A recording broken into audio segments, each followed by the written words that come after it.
सम्मानित देश के नागरिकों, साथियों एवं अन्य गणमान्य देश के सभी मूल निवासी साथियों, आज देश 77वें गणतंत्र दिवस मना रही है। सरकार इस 77वें गणतंत्र दिवस का फोकस जो है वंदे मातरम तक केंद्रित कर रखा है। खैर, हमें इस 26 जनवरी 1950 जो एक संयोग है कि हम जब 26 जनवरी गणतंत्र दिवस मना रहे हैं तो वह 2026 ईस्वी को संबोधन कर रहे हैं।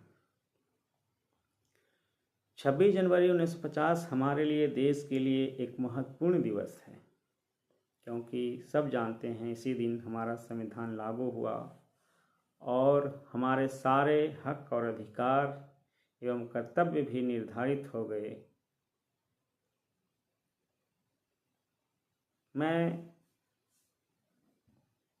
एक बाबा साहब का कोटेशन जो 29 जनवरी 1944 में कानपुर में उन्होंने अपने समाज के एक संबोधन को संबोधित कर रहे थे और अवलोकन कर रहे थे कि हमारे युवा, हमारे छात्र को हमें देश की सेवा में, उसे राष्ट्र से सेवा में ओतप्रोत के साथ तैयार करना चाहिए और वह संविधान सम्मत, संविधान के तहत, संविधान की आत्मा के तहत उसे तैयार करना चाहिए, ताकि वो बड़े होकर जो संविधान कहती है, जो संविधान बोलती है, जो संविधान में लिखित है, उसी के तहत कार्य करे।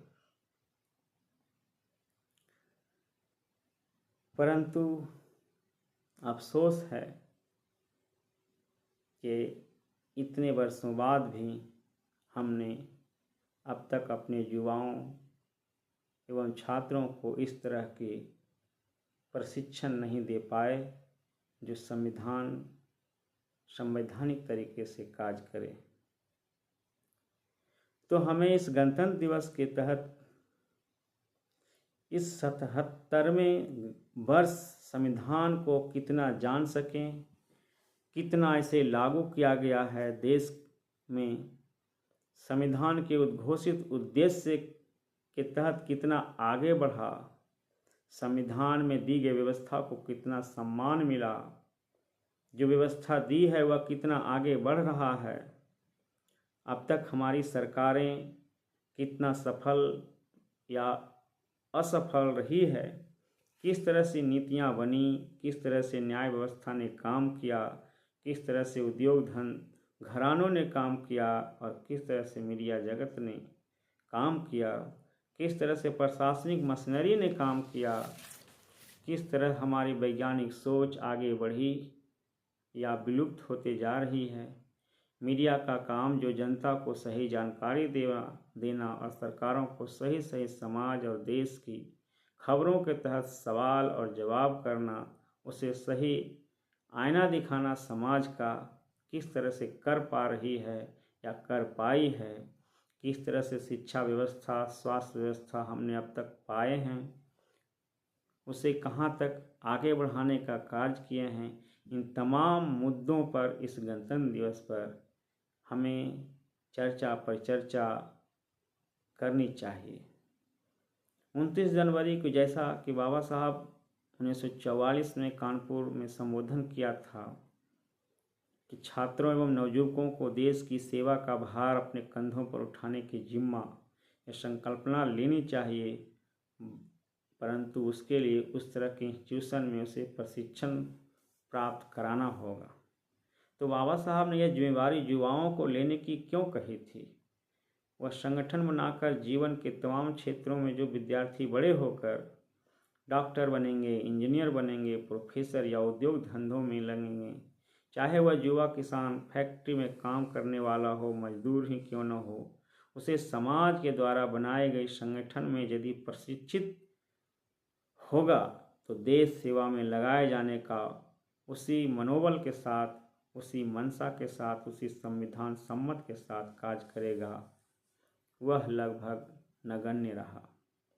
युवा सरकारी नौकरी, उद्योग धंधों एवं किसान और धार्मिक कार्य में तो आए, परंतु संगठन में निर्मित होकर नहीं आए, बल्कि वह अपने माता पिता और आस पड़ोस में चल रही गतिविधियों के तहत निर्मित होकर आए, जिसका मुख्य मकसद है व्यक्ति और परिवार हितों में सिमट कर कार्य करना। परिणाम यह हुआ, कुछ व्यक्ति का जीवन स्तर तो जरूर सुधरा, परंतु उससे समाज और देश के को कोई लाभ नहीं मिल पाया। जबकि इन युवाओं को सरकारी टैक्स से निर्मित शिक्षण संस्थानों और सरकारी संगठनों में काम करने का मौका भी मिला। अगर हम 1950 से ही हमारे अपने युवाओं और छात्रों को संगठन का महत्व और भाव अपनी जिम्मेदारी से कार्य कराते, तो 15 से 20 वर्षों तक ही देश व समाज में आमूल-चूल परिवर्तन सामूहिक और सांस्कृतिक रूप से सर्वांगीण क्षेत्रों में दिखता, पर ऐसा नहीं कर पाए जो संविधान के सम्मत कार्य करते। हम बाबा साहब के संदेश को ठीक ढंग से न कर पाए, न अब तक कोई व्यवस्था युवाओं को संविधान के नीति निर्देश के तहत प्रशिक्षित कर पाए, और उसी गलती को अब तक हम दोहरा रहे हैं। हमने तो अनेक संगठन बना लिए, पर उसकी लक्ष्य और प्रेरणा को एकरूपता, न एकीकृत भाव और न एकीकृत केंद्र कर पाए। अधिकतर में व्यक्तिगत, पारिवारिक हित एवं क्षेत्रीय हित का कार्य करने में ही लगे रहे। हमें अभी यहीं से अपने संगठनों को एकत्र कर उद्देश्य और निर्देश निर्धारित कर युवाओं को उसमें शामिल करना होगा, जो इसे संविधान या संविधान सम्मत कार्य करने की प्रेरणा का जागरूकता के रूप में उसे तैयार किया जाए। तो वही विद्यार्थी चाहे जिस क्षेत्र में कार्य करेगा, वह अपने शिक्षण प्रशिक्षण के दौरान बताए उद्देश्यों के साथ ही कार्य करेगा। उसमें राष्ट्र हित और समाज हित सर्वोपरि होगा। देखा जा रहा है कि देश में कुछ वर्ग हैं जो शुरू से ही अपने छात्रों एवं युवाओं को, चाहे वह धार्मिक क्षेत्र ही क्यों न हो, सामाजिक आर्थिक क्षेत्रों में प्रशिक्षित कर अपने संगठन एवं अपने खास उद्देश्य के तहत उसे प्रशिक्षित किया है। और देखने में आता है कि वही युवा उसी अनुसार कार्य करता नजर आ रहा है, चाहे वह देश हित में ही कार्य क्यों न करे, देश के अहित में भी कार्य करते हुए नजर आते हैं। जैसे संविधान को जलाना, सार्वजनिक संपत्तियों को नष्ट करना, धार्मिक उन्माद फैलाना। एक खास प्रशिक्षित और प्रशिक्षण केंद्र के द्वारा तैयार युवा होते हैं जो ऐसे कार्यों को करने में तनिक न हिचकते हैं। हमारे कुछ इंस्टीट्यूशन जैसे वामसेफ ने अन्य संगठनों के साथ कुछ ऐसा करने का प्रयास किया, पर अशिक्षित समाज या अन्य बाहरी ताकतों के तहत उसके कार्यों को प्रभावित कर संगठन को एकजुट होने या संगठित होने से रोकने में हमारा देश के अन्य वर्ग कामयाब हुए। क्योंकि आज कोई भी नेता, चाहे वह स्पेशलिस्ट, प्रोफेशनल या व्यक्तिगत रूप से निर्मित हुए हैं, वह परिवार या खुद के तहत गाइडलाइन से होकर नौकरी या पेशा में आया है। तो हमें अभी भी अपने संगठनों और समाज को एकजुटता से मिलाकर ऐसे इंस्टीट्यूशन बनाने का काम किया जाए ताकि हमारे युवा एवं छात्रों से जो नई पीढ़ी निकलकर आगे आएंगे वह परिवारवाद से ऊपर उठकर, जातिवाद से ऊपर उठकर एवं क्षेत्रीयता और धार्मिकता से ऊपर उठकर संवैधानिक सोच एवं वैज्ञानिक दृष्टिकोण रखने वाले नेता, डॉक्टर, किसान या मजदूर देश को मिलेगा।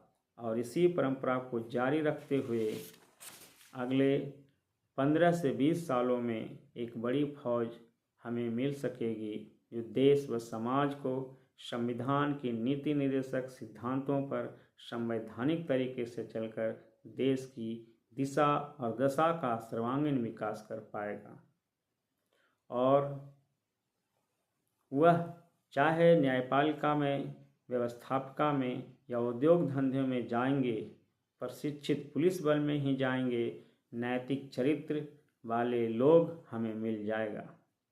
इस तरह हम कह सकते हैं कि विद्यार्थी और युवा को हमें राष्ट्रीय, प्रांतीय एवं ग्रामीण स्तर तक प्रशिक्षण केंद्र निर्माण कर उसमें प्रशिक्षित करने का काम करें। यही सच्चा बाबा साहब का मान सम्मान होगा और यही सच्ची संविधान और गणतंत्र दिवस मनाने का औचित्य होगा। तो आइए हम खुद से संकल्पित हों और मिलकर अपने युवा वर्ग को संविधान के मूल्यों के तहत उसके तर्क पर प्रशिक्षित करने का, उसे तैयार करने वाले संगठनों को ढूंढें या निर्मित करें जो भविष्य में आगे सही दिशा और उचित नैतिक बल के तहत कार्य करके वैसा संगठन निर्माण करने का काम करें, प्रयास करें। ऐसा हमें संकल्पित होना होगा और संकल्प अपने आप से लीजिए। फिर